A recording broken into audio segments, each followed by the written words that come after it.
Rabbi Yehudah Glick from Jerusalem. Welcome to our lesson about the Holiday of Passover. And today, as I said, we're going to be concentrating on the splitting of the Red Sea, or actually what it's called in the Torah, Yesuf, the Sea of Reeds. Just saying first shalom to all those that are... Okay. Hi, Diverse, how are you? Shalom to all of you. Who else is here? I don't see who else is here. And we are going to be reading today about the splitting of the Sea of Reeds, the Red Sea. Try to understand what the concept is. Shalom, Captain Ron, how are you? Great to see you here with us. We'll see who else is here with us. I don't see. But shalom to you all. And as I said, we're dealing today with the splitting of the Red Sea. I would remind us all, yesterday we spoke about the Passover, the 10th plague. We spoke about the Passover offering. Shalom. As I said, it's 9 p.m. today, right now in Israel. And shalom to Rivka. Yesterday we spoke about the Passover offering, right at the end of the devastating 10th plague, when God destroys all the firstborn of Egypt, and he saves the children of Israel. Every single family in Egypt perish. Children are dead. In the Israelites' houses, they're survived. In the middle of the night, Pharaoh gets up and sends the people away. And we spoke about yesterday about the concept of the Passover offering. Shalom to Joseph Overberg and shalom to Beverly. Shalom to all of you. It's so great to see you all. So Pharaoh sends the people away. Deliverance of slavery. And the people of Israel are leaving Egypt. But sure enough, the Egyptians changed their mind. 3 days later, Pharaoh decides to chase the Israelites with an army of infantry, 600 chariots, horsemen, expert archers. And here the people of Israel are with their back to the sea. The children of Israel watch in terror as Pharaoh and his forces are approaching, and just as doom seems imminent, the most spectacular miracle of Exodus occurs. The sea splits. Walls of water forming sheer cliffs on both sides of them. The Israelites walk through on dry land. The Egyptians chasing after them in hot pursuit. When they do, the walls of water collapse upon them, and the pursuers are utterly destroyed. With this, the Egyptian threat to Israel is finally neutralized. Victory is complete. This is what the story is, and let's read the story as it is described in the book of Exodus. In book of Exodus, chapter 14, and we will try to see what the story is trying to tell us. What do we need this great miracle? What are the importance? What's the significance of this great miracle? What would have the Exodus of Egypt be lacking if not for this miracle? So I'm beginning the book of Exodus, chapter 14, and the Lord spoke to Moses, saying, "Speak to the children of Israel and let them turn back and encamp in front of Picharot. Between Migdol and the sea, in front of Baal Tzafon, you shall encamp opposite it by the sea. And Pharaoh will say," this whole thing is a trick. Pharaoh will say about the children of Israel, they're trapped in the land.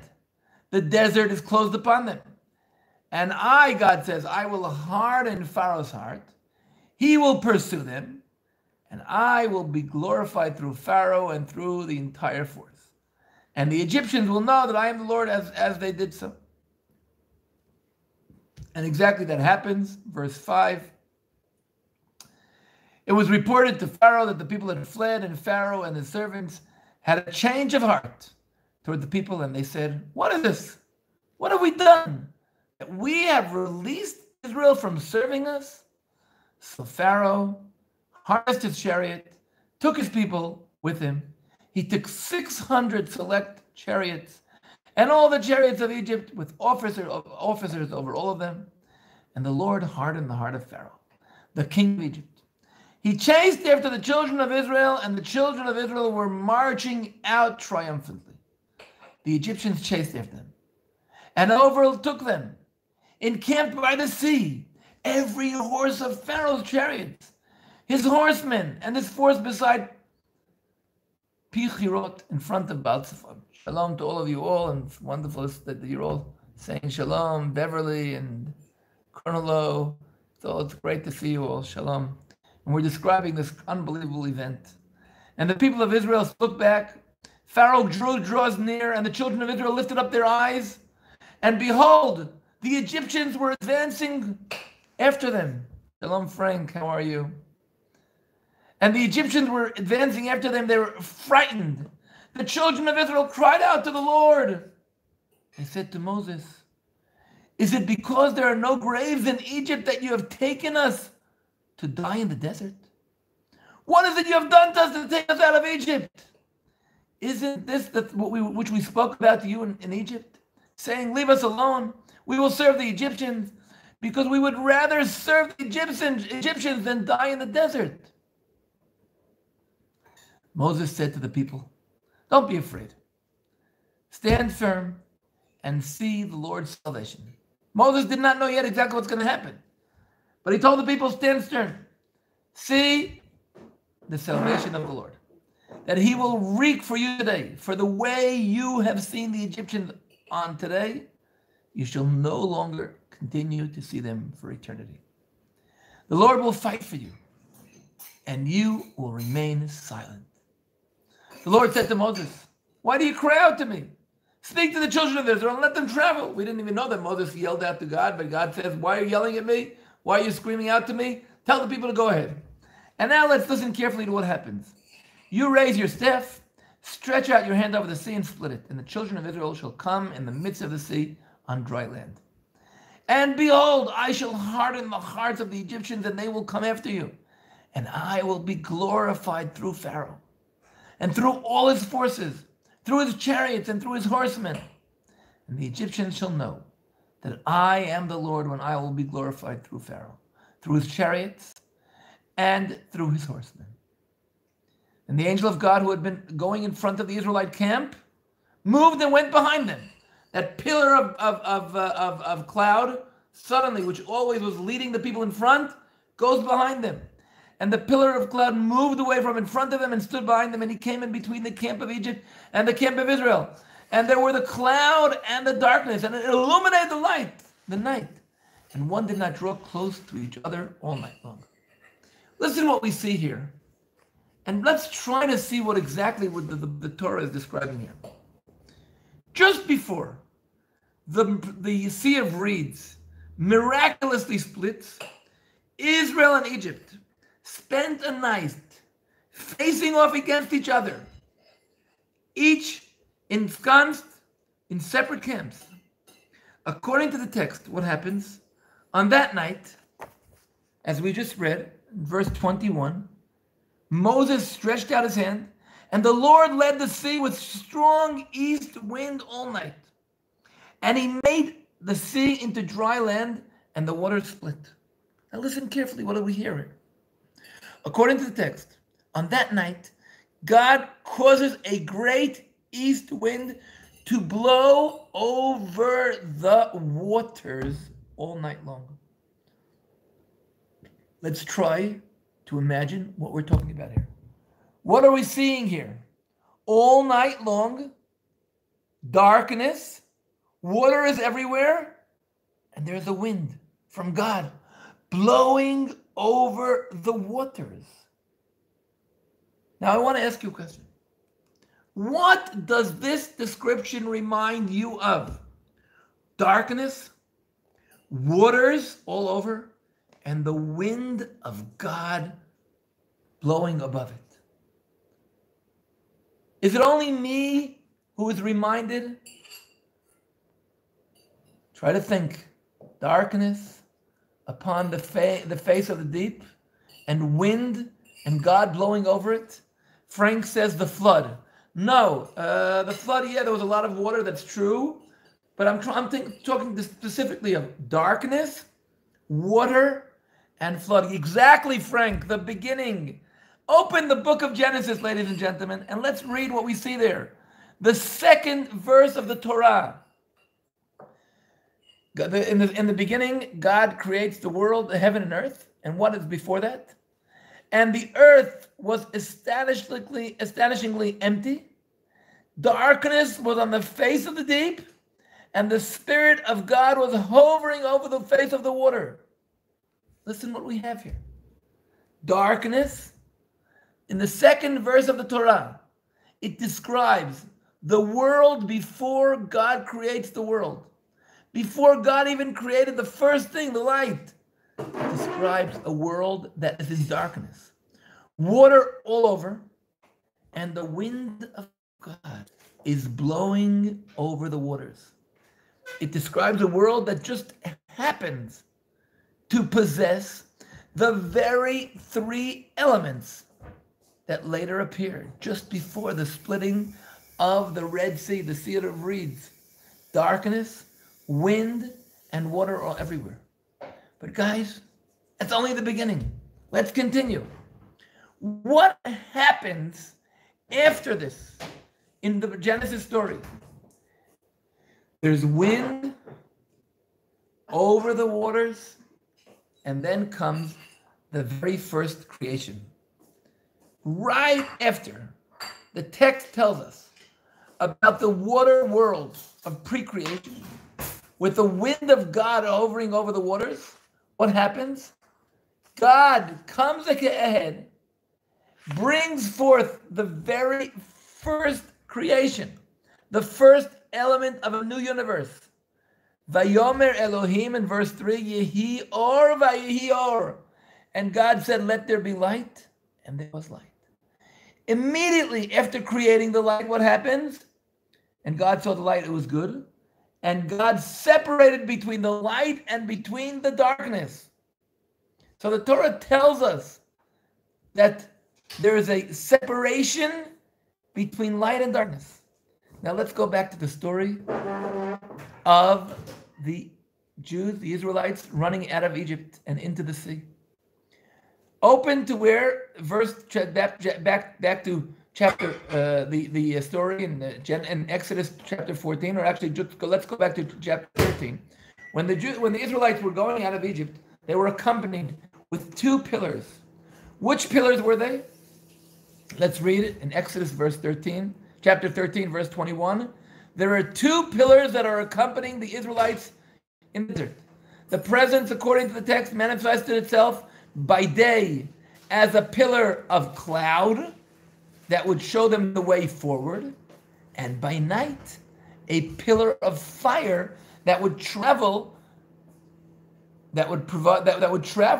in front of the people. Chapter 13, verse 21.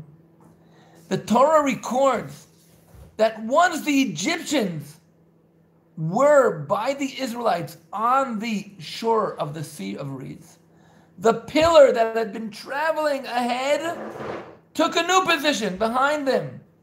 Let's check, Shalom.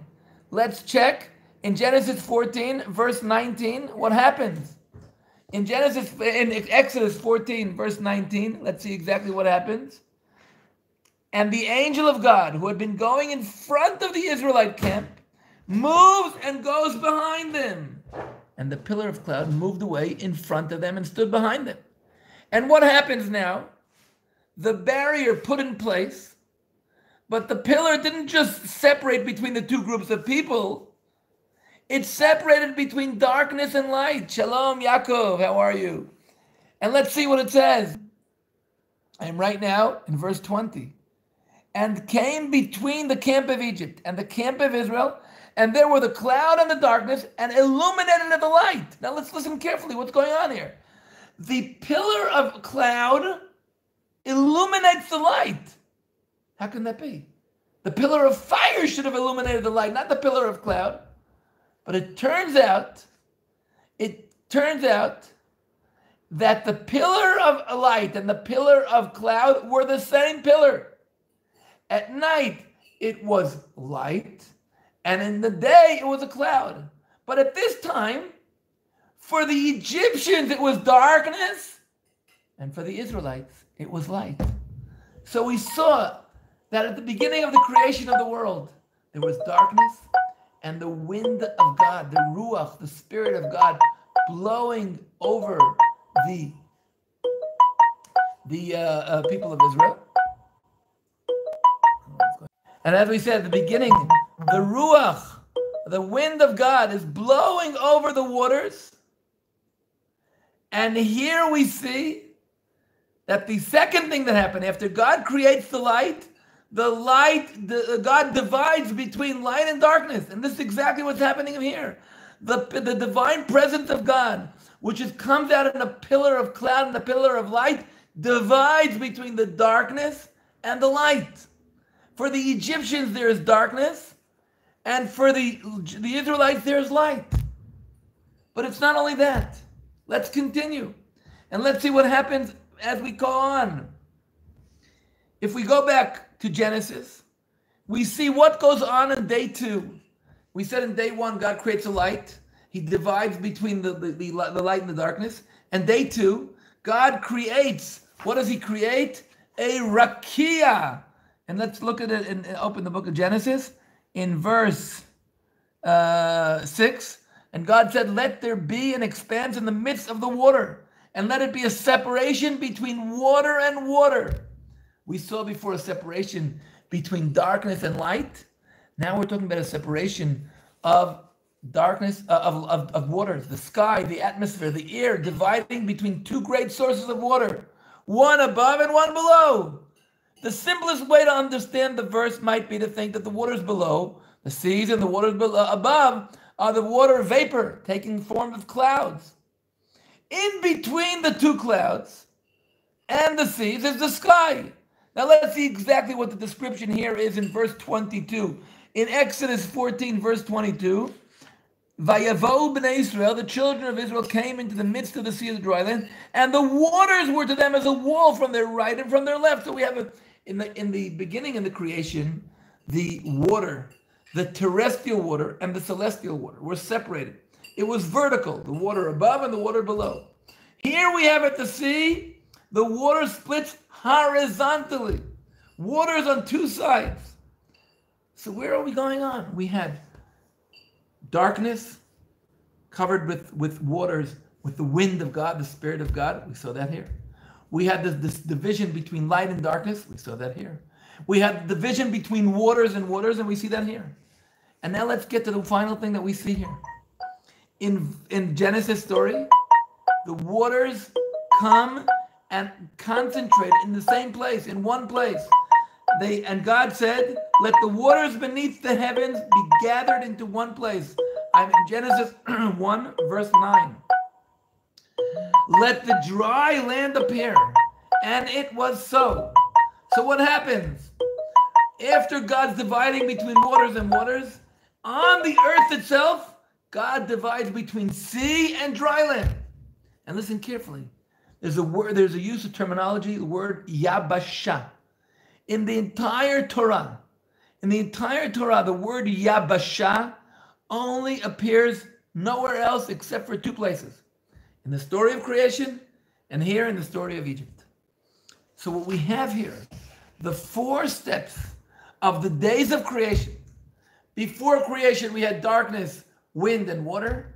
Then we had a division on the first day between light and dark. Then we had a division between waters and waters. And then we had a development of the dry land. Now, what was the purpose of the development of the dry land? So that animals and people could live. And that's exactly what happens here. Animals and the people of Israel, the Israelites, are to come to life. So what are we seeing here? We're seeing here something fantastic. And listen carefully. It's something so beautiful. We said yesterday that the bringing of the offering was the recognition of the people of Israel that they want to serve the God, the creator of the world, who cares for the welfare of his people. And therefore, they accepted upon themselves that there is a creator who cares about the creation. But the Egyptians chose not to recognize the creator. They chose to continue worshiping the gods that are fighting each other. And they did not believe that there was one God, one world, one God. And therefore, they continued not to recognize the creation. They believed in the chaotic world where gods are fighting each other. They were brought to the world before creation. They wanted to live in a world without a creator. The people of Israel viewed and saw with their own eyes the act of creation. The world was recreated. And I'll tell you what happened. A nation was birthed. A new nation. God's first son was born again to the world as God's first son. And God's firstborn, the people of Israel, who recognized God and took it upon themselves. They accepted and they saw creation with their eyes. And the Egyptians who refused to believe in creation saw a world without creation. And here we see that the unbelievable, Shalom Miriam, Shalom you all, and Shalom, how are you? Big hug to you, Miriam. We love you so, world. Now what's happening? And now we're getting back. Shalom, triumphant of Yahweh. Yes. Hear what we see. On the celebration of Passover, we're actually celebrating the fact that the world was once again created. And we accept upon ourselves to recognize the Creator and to share this message with the world. One world, one God who loves his people. From Israel, from Jerusalem, I'm inviting you all to partner with this message of one world, one God, to share it and to tell the world this is the message of Passover. And I want to wish you all, from Jerusalem, Shalom. And thank you all for partnering with Shalom Jerusalem, partnering with us at shalomjerusalem.org. I love you all. I bless you all. And I thank you so much for being with me and being with us and sharing this message of Hashem to the world, the message of the Torah, the message of Passover. Blessings and shalom from Jerusalem. Shalom.